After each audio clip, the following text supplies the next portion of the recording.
Mes frères, mes sœurs, aujourd'hui, en ce 14 septembre, nous célébrons la solennité de la fête de la croix de notre Seigneur Jésus-Christ.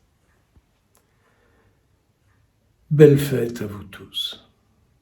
Belle fête à vous tous. Vous le savez comme moi, nous vivons des choses bien difficiles.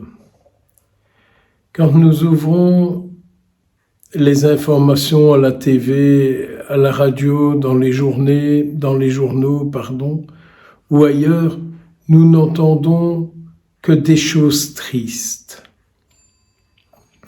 Et nous nous demandons jusque quand tout ça va durer.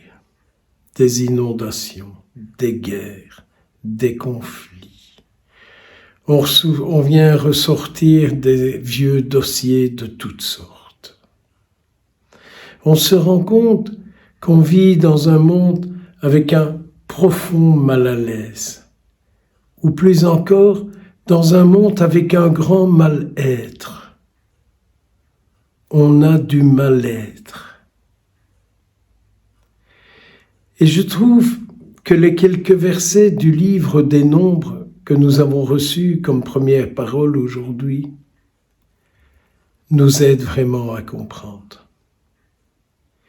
Car tout d'un coup, on se souvient que le Seigneur nous a libérés, qu'il nous a tirés d'une souffrance, qu'il nous a tirés d'un esclavage. Et nous lui sommes très reconnaissants et très heureux de ce qu'il a fait pour nous. Et puis, tout d'un coup, on ne sait pas ce qui se passe et on a des touches dans notre vie où on vit comme s'il n'était pas là. Comme ça, tout d'un coup. Et alors, on constate que la souffrance est là et qu'elle arrive. Le peuple hébreu vit tout d'un coup comme si Dieu n'était pas là. Oui, Moïse est là. Oui, on vit dans un monde où il y a des chrétiens, on vit dans un monde où il y a des prêtres, des évêques, des religieux, des religieuses. Mais voilà, ils sont là. Ils sont là. C'est leur choix de vie. Ils ont choisi ça, ils veulent ça, ils croient ça. Et puis, tout d'un coup, on se dit, mais qu'allons-nous faire avec ce que nous vivons ? Combien je reçois de mails, de coups de fil, de personnes qui viennent me voir et qui disent « Père, comment sortir de telle situation que je vis, de telles difficultés, de tels souvenirs, de tels tracas, de telles peurs ?» Nous sommes comme le peuple hébreu. Nous avons construit des veaux d'or, la puissance de l'argent, la réussite, et toutes ces choses que vous connaissez, que ça ne sert à rien, que je vous énumère. Mais Dieu, nous l'avons sorti de tout ça. Et toutes ces personnes qui viennent me voir, je me rends compte que ce qu'elles désirent, c'est retrouver leur vie avec le Seigneur. C'est plutôt que le Seigneur reprenne vie dans leur vie.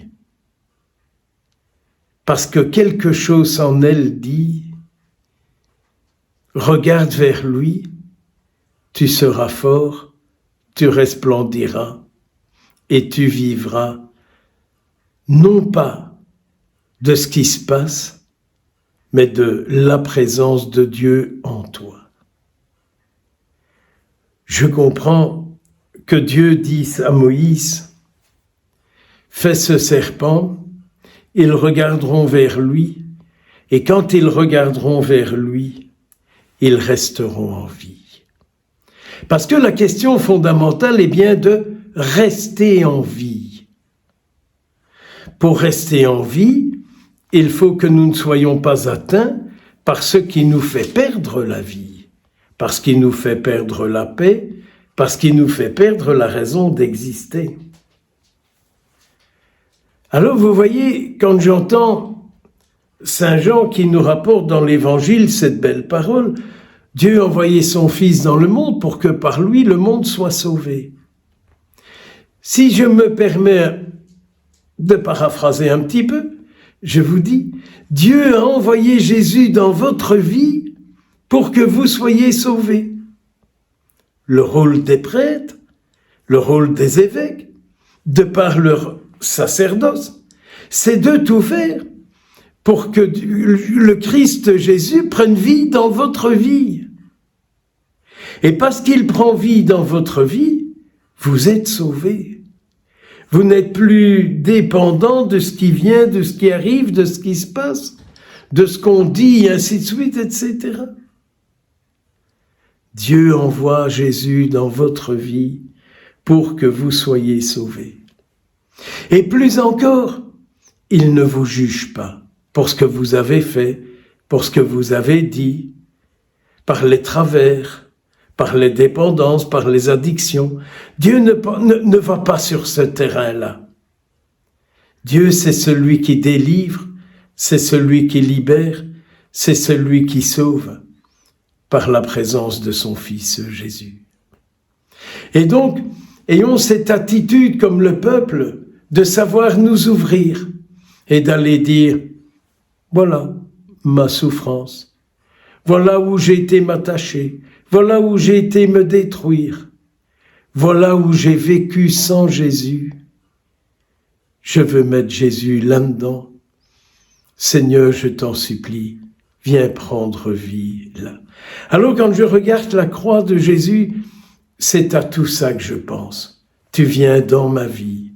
Je regarde vers toi parce que tu me sauves. Je regarde vers toi parce que tu me comprends. Je regarde vers toi parce que tu m'écoutes. Je me regarde vers toi parce que je sais que toi jamais tu ne me jugeras ni me condamneras. Prions aujourd'hui pour tous ceux qui offrent des Eucharisties pour les souffrances de leurs enfants.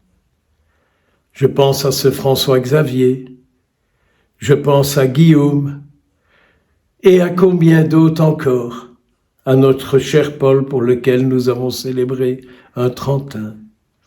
Et combien d'autres personnes encore qui disent « Père, je vous en supplie, voici cette offrande pour que vous célébriez la messe aux intentions de mon fils, de ma fille, de mon mari, de moi-même, de mon couple. » Frères et sœurs, Jésus vient dans votre vie. Et il mettra dans votre vie quelqu'un qui vous permettra de l'intégrer en vous, afin qu'en vous, il vous sauve, il vous délivre, il vous bénisse. Sainte fête à vous tous. Regardez la croix de Jésus et laissez-vous aimer. Laissez-vous purifier par cette eau et ce sang qui coule de la croix de Jésus. Je suis avec vous. Que la paix du Seigneur soit avec vous. Au nom du Père, du Fils et du Saint-Esprit. Amen.